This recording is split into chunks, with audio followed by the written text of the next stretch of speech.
Sebelumnya, Assalamualaikum warahmatullahi wabarakatuh. Perkenalkan, nama saya Novita J. Kamal dengan NPM 0227221119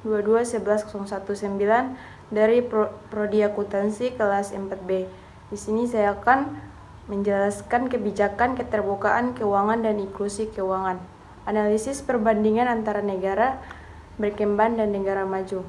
Penelitian ini akan membandingkan kebijakan keterbukaan keuangan dan dampaknya terhadap inklusi keuangan di negara berkembang dan negara maju. Dengan memanfaatkan data primer dan sekunder serta pendekatan komparatif, penilaian ini akan mengidentifikasi perbedaan dan kesamaan dalam pelaksanaan kebijakan keterbukaan keuangan serta implikasinya terhadap akses ke layanan keuangan bagi masyarakat.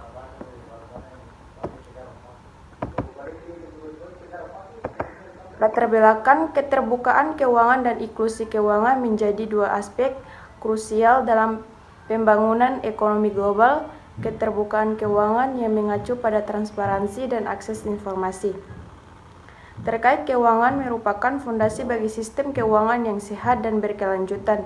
Di sisi lain, inklusi keuangan menekankan pentingnya memberikan akses layanan keuangan yang terjangkau dan sesuai dengan kebutuhan bagi seluruh lapisan masyarakat, termasuk yang berpenghasilan rendah dan tidak terlayani.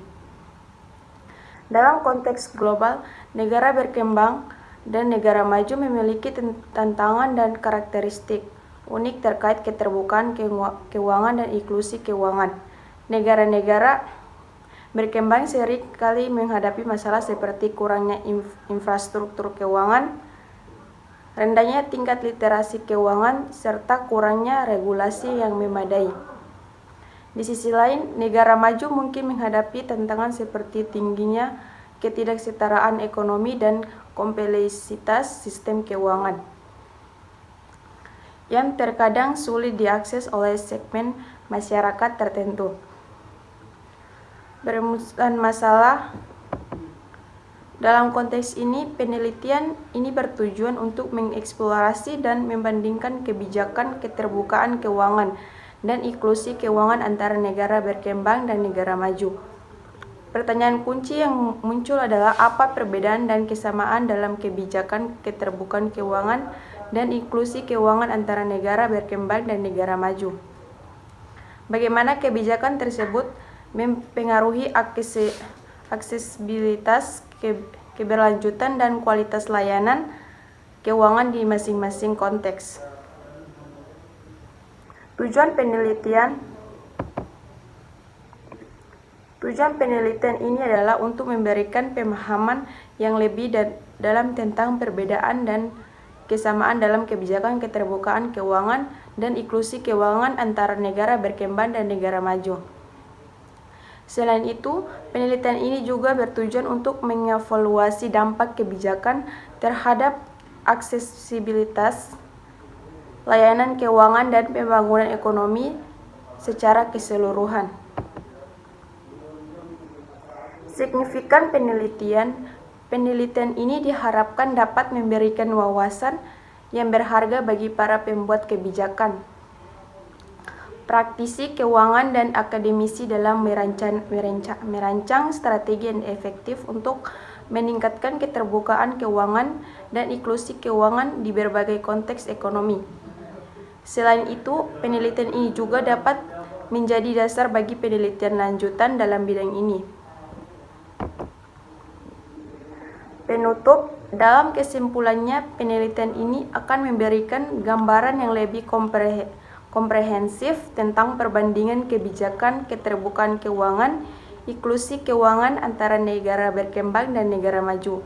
Melalui analisis yang cermat, diharapkan temuan penelitian dapat memberikan panduan yang berharga bagi pengembangan kebijakan yang lebih efektif dan inklusif di masa depan. Selain itu, penelitian ini juga dapat memberikan kontribusi penting terhadap pemahaman global tentang pentingnya keterbukaan keuangan dan inklusi keuangan dalam mencapai pembangunan ekonomi yang berkelanjutan dan inklusif.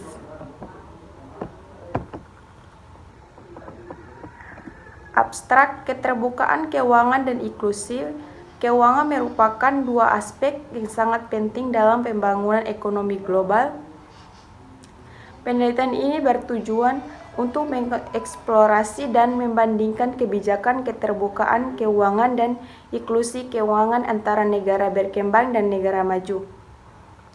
Dengan menggunakan pendekatan komparatif, penelitian ini mengidentifikasi perbedaan dan kesamaan dalam kebijakan keterbukaan keuangan dan inklusi keuangan serta dampaknya terhadap aksesibilitas, keberlanjutan, dan kualitas layanan keuangan di masing-masing konteks. Data primer diperoleh melalui survei dan wawancara dengan pihak berkepentingan terkait kebijakan dan keterbukaan keuangan. Sementara data sekunder diperoleh melalui analisis dan laporan yang relevan dari organisasi internasional dan Badan Statistik Nasional. Temuan penelitian ini memberikan wawasan yang berharga bagi para membuat kebijakan, praktisi keuangan, dan akademisi dalam merancang strategi yang efektif untuk meningkatkan keterbukaan keuangan dan inklusi keuangan. Di berbagai konteks ekonomi, penelitian ini juga memberikan kontribusi penting terhadap pemahaman global tentang penelitian keterbukaan keuangan dan inklusi keuangan dan mencapai pembangunan ekonomi yang berkelanjutan inklusif. Dalam konteks ini, penelitian ini bertujuan untuk mengeksplorasi dan membandingkan kebijakan keterbukaan keuangan dan inklusif keuangan antara negara berkembang dan negara maju. Tujuan utama penelitian ini adalah untuk memberikan pemahaman yang lebih dalam tentang perbedaan dan kesamaan kebijakan keterbukaan keuangan dan inklusif keuangan antara negara berkembang dan negara maju. Selain itu, penelitian ini juga bertujuan untuk mengevaluasi dampak kebijakan terhadap aksesibilitas layanan keuangan dan pembangunan ekonomi secara keseluruhan. Keterbukaan keuangan dan inklusif keuangan menjadi dua aspek krusial dalam pembangunan ekonomi global. Keterbukaan keuangan mengacu pada transparansi dan akses informasi terkait keuangan merupakan fondasi bagi keuangan yang sehat dan berkelanjutan.